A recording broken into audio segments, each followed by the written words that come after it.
Thank you for the opportunity to speak at one of the most respected global organizations specialized in the study and the better public understanding of international affairs. As most of you are very well aware, the Balkans have traditionally respected but also represent and what was going on in the world for centuries. And the Balkans have been an arena of hostilities, of tensions, of conflicts, of wars. But that was our world in the past, and those were the Balkans in the past. 100 years ago, as we commemorate today the beginning of the First World War, a shot fired where, of course, in the Balkans, in Sarajevo, triggered the First World War. To the best of my knowledge, it is that carnage, inter alia, which motivated some of the best and the brightest minds here in London to establish a prestigious academic institution like the Royal Institute of International Affairs in an effort to rethink war and find ways to prevent the wars in the future. Today, Southeast Europe, the so-called Balkans, are on the right track towards stable peace and gradually increasing prosperity. The launch of this change would have been impossible during the Cold War. Until 25 years ago, I was living in the behind Iron Curtain, in a communist-dominated totalitarian state, and the military doctrine of the Bulgarian communist regime identified Greece, Turkey, United Kingdom, United States as the biggest enemies. When I was in the army, 2.5 years actually, I was told every day, soldier, remember well, Greece, Turkey, United States, United Kingdom are our worst enemies. I was told, I was trained, and I was brainwashed like this. And I'm so proud that today, just 25 years after the communist regime collapsed, Bulgaria and UK are trusted friends. We are partners, we are allies. We became part of the family of common values. Greece and Turkey are good neighbors and allies too. 10 days ago, I had Professor Davutoglu, the foreign minister of Turkey, who was my guest, and he then recognized that 10 years ago, when he started his very ambitious zero-problem policy of Turkey for the neighbors and all the world, then 10 years later, he said, well, there is one neighbor where really we have zero problems, and that's Bulgaria. And we are very proud that Bulgarian current relationships with Turkey, with Romania, with Serbia, with Greece have never been better. And I hope that after we soon sign a treaty of good neighborly relations with the Republic of Macedonia, relations between the two governments will be on the same level as those between the citizens of the two countries.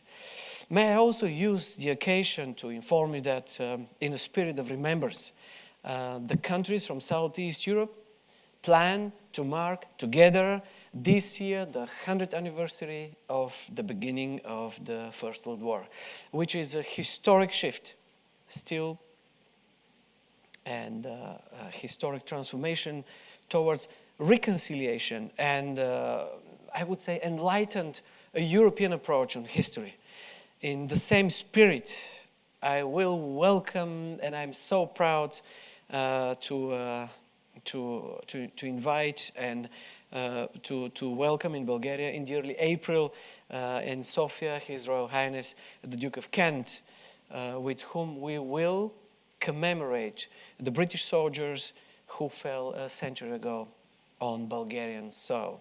But we will set a new trend for the region of reconciliation and honest approach and history. Ladies and gentlemen, I am a head of state, and I talk to many head of states in the world, and I travel around the world. I often ask, sometimes in the beginning, those were surprising questions to me, but I always get the same questions asked to me. What's the recipe for success of your region? What is the basic reason for this remarkable transformation on the Balkans that in the wake of Yugoslav crisis, but also on the historic backgrounds of our region, is happening today? Remarkable change. Has it been thanks to one or two visionaries? Who are they? Or it is because of the peoples of these countries, because of the societies that are waking up, that are demanding, and that are leading into a right direction of democratization and positive change. And in my view, it's primarily the will by the peoples in our region for effective, law-abiding institutions and fair market economy, which has fueled democratic change and is increasing the economic interdependencies between the countries in the region. The expertise and the assistance by leading European nations, including the United Kingdom and also the United States, are playing a very crucial role in the consolidation of our democratic institutions and in the proper functioning of our market economies, in the provision of international guarantees on our national security. And actually, the engine of European and Euro-Atlantic integration works in the Balkans and changes the Balkans too.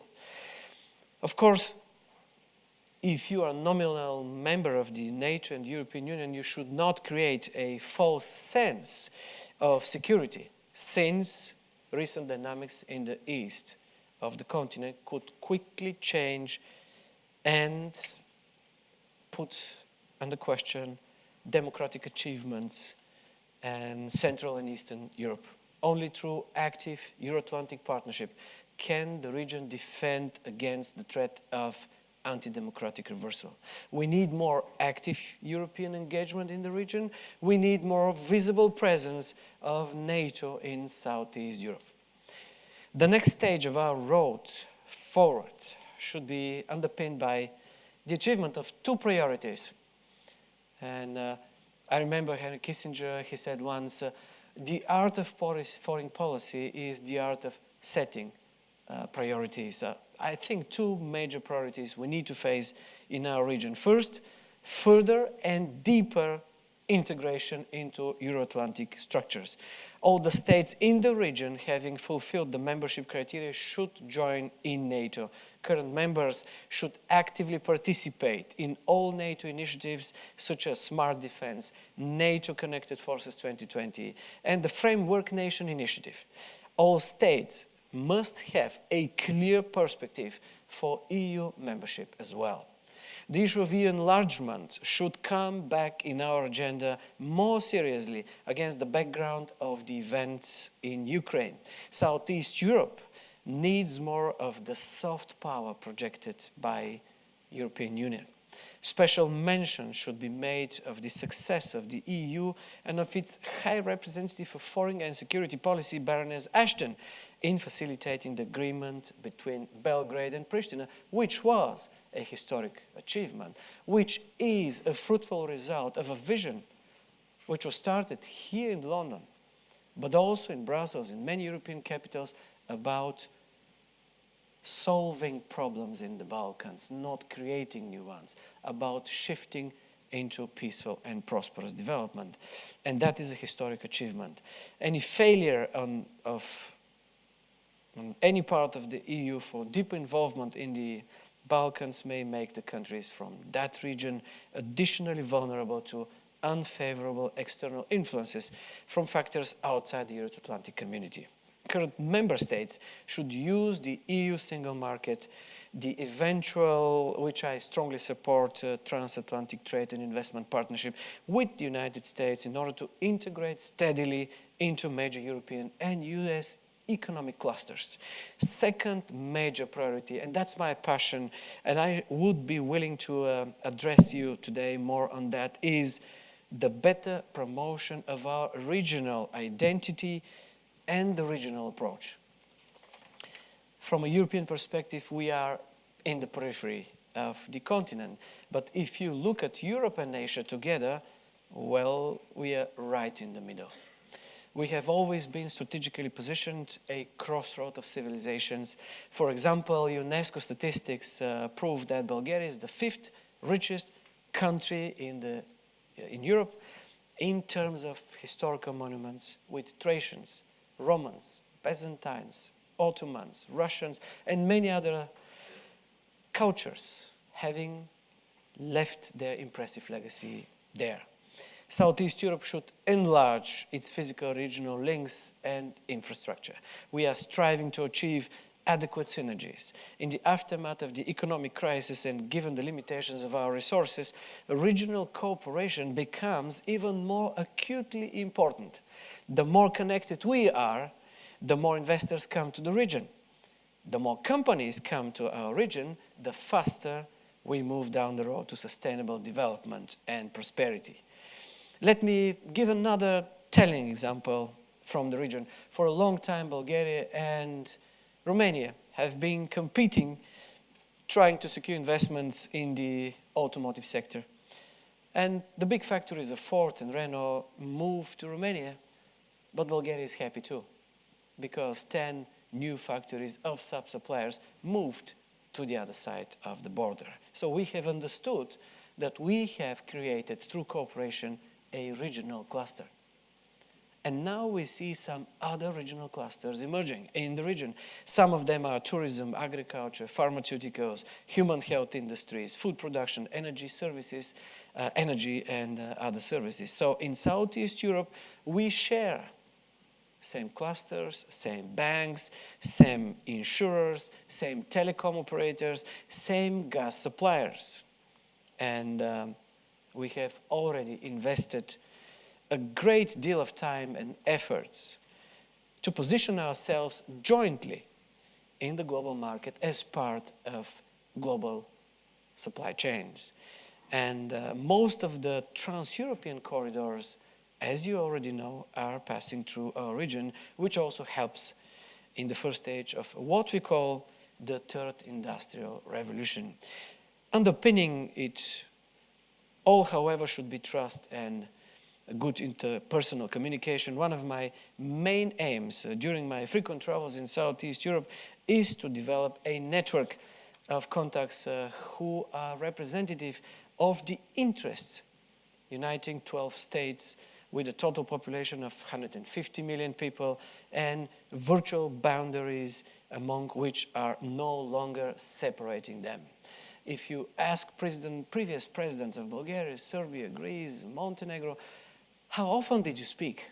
How often did you meet? They will tell you probably once, twice in a term. But today we meet once in 3-4 months' time. We meet, we talk, we communicate, we share, and we work together. And that's great. Dear friends, the world is moving from mass production of standardized items to made-to-order for individual needs goods. Everything will be customized. Your phone, your car, your medicine. You may well know, of course, about a British icon, and that's Mini Cooper.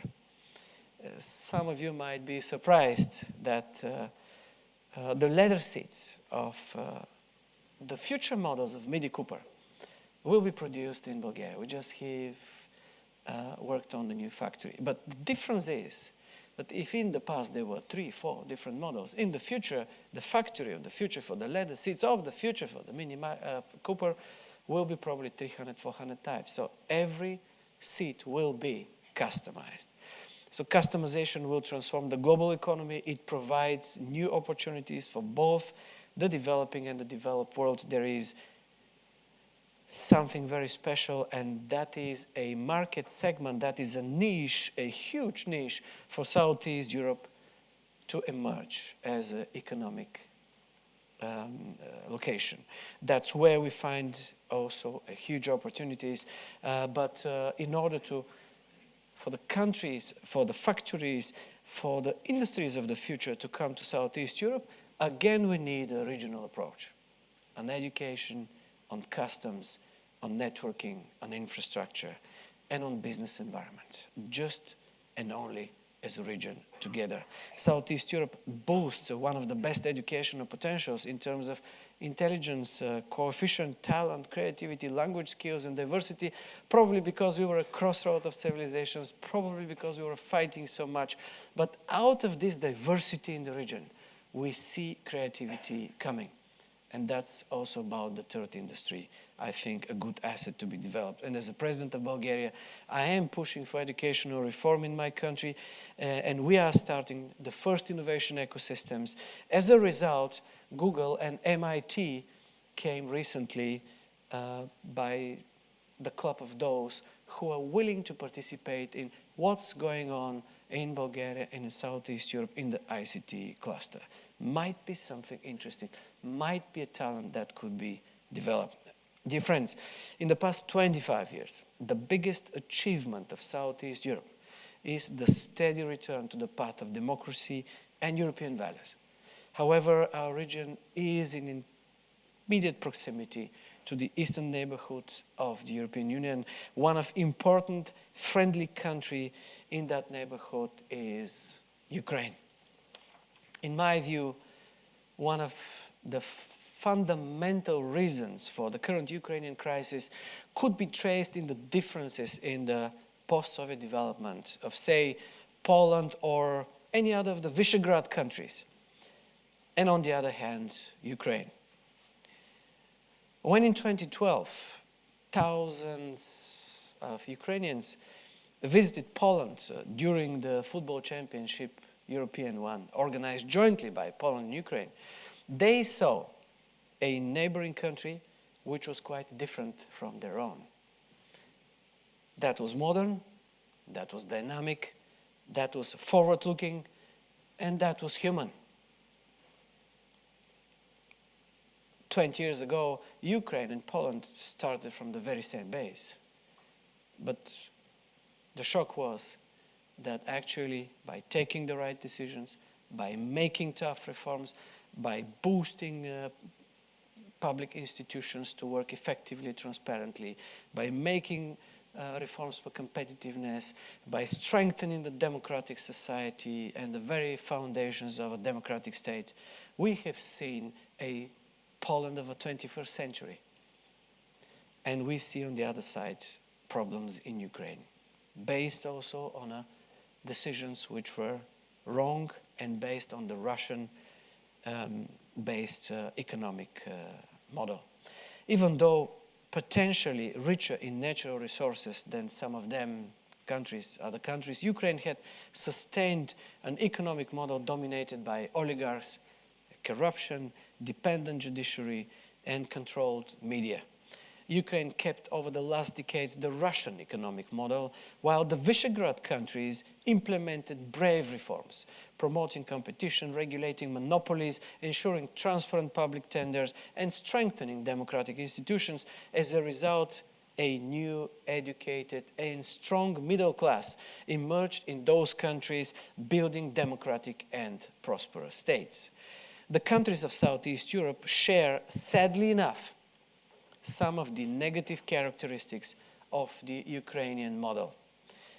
Analysis in the situation in Ukraine who have to draw lessons regarding our own roadmaps towards overcoming problems such as the neglect of the rule of law, the existence of oligarchs, the excessive concentration on media ownership, the degree of corruption, and of course the opaque governments and behind-the-scene decision-making. That's happening in my country, that's happening in my region. And last but not least, extreme nationalism, whose manifestations we see today in Crimea and Eastern Ukraine, but also in many parts of Southeast Europe and all over Europe, should be addressed. And I would come back to a wise president, that was the French president de Gaulle, who once said that patriots are those who love their country, And nationalists are those who hate the different. And we must stand against extreme nationalism through the means of modern patriotism, telling the truth about the past to the younger generation, sharing, linking, integrating. History should be used as a foundation of modern, non-aggressive statehood. The past is a bridge to the future. Therefore, it should not be manipulated for the sake of violent domination or political short-sightedness. And one of the potent tools against the above phenomena is the enlargement and strength of civil society. For more than a year now, civil society in my country has been organizing spontaneous protests, demanding a change in the way our economy and our democracy works. It has become one of the influential agenda setters for politicians and businesses in the country. A nation's democratic consolidation needs to be aided by building stronger civil society networks, by building watchdogs, think tanks, and, of course, campaigning groups. 24 years of transition have taught us that simply having democratic party system, putting all the laws and institutions in place is not enough to create long-term democratic stability. You need to fight for your democracy every day. It's not given for granted. Today we learn in the region that if you are a member, European member state by the club of the rich, your prosperity is not guaranteed. You need to produce it. And if you are a member of the NATO, your security is not given for free. You need to add value and you need to work hard. And we strongly believe that only investments in the longer-term pillars of democracy can really bring maturity to the democracies of the region. Rule of law, independent and objective media, competitive market economy, of course, independent and effective public institutions, a comprehensive e-government and open government policies, and of course, proper media regulation, administrative reform to standardize public procurement, make it 100% open and transparent, because there is a very simple logic that when you run public money, you have nothing to hide. But that's not the case in many of our countries, and of course we need to run and we need to do better. So the attainment of all those goals is, of course, impossible without the pressure of a wide-ranging and competent civil society. And that's what I'm so much proud of, that in the region of Southeast Europe, we have a vibrant, democratic, willing, and active civil society. And I'm so proud also that we have seen in Ukraine people on the Maidan, some say they were fascists. I say they were fighting for democracy, for the rule of law, for a market economy, and they showed a clear signal to the political elite, which is the right direction. And I hope that they will be listened and direction will be followed. And of course, the Ukrainian crisis has not been just generated because of internal factors. Russia has been consistently pursuing a policy of restoring its sphere of influence in the post-Soviet space. We should have no illusions about the legacy of the Soviet Union, of the KGB, and the communist totalitarian state, about its repercussions on Ukrainian territory. While in the EU and the United States we seek for a diplomatic solution, Russia has already occupied and is about to formally annex in the next days Crimean region, using as a pretext the results of a legal local referendum, illegal local referendum. Therefore, the conflict in Ukraine is very dangerous, and has long-term implications. I'm sure we will be debating today on that. The only lasting solution is through a peaceful political process which guarantees the territorial integrity and sovereignty of the country in accordance with international law, which prohibits armed invasions in sovereign states. In May, there will be presidential elections, and the Ukrainian people should be able to choose their own path. We cannot let non-European factors return us to the years of the Cold War. The international community must make the necessary efforts to guarantee the integrity of Ukraine's territory and the pro-European democratic orientation of the country.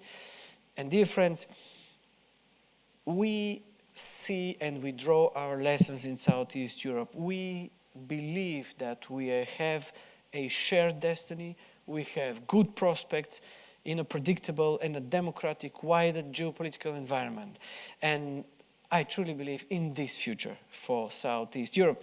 The recipe, which I was asked for so many presidents in the Middle East, in Northern Africa, in Southeast Asia, what's the recipe? The recipe seems clear and brings first positive results. The Balkan countries are already interconnected. They are already interdependent. Every nation from the region and its leaders should continue to be committed to our common journey to European prosperity. Ladies and gentlemen, the word Balkans comes from Turkish and is derived from two semantic components. The one is honey, and the other one is blood. For centuries, blood dominated the Balkans. Now the time has come for the honey.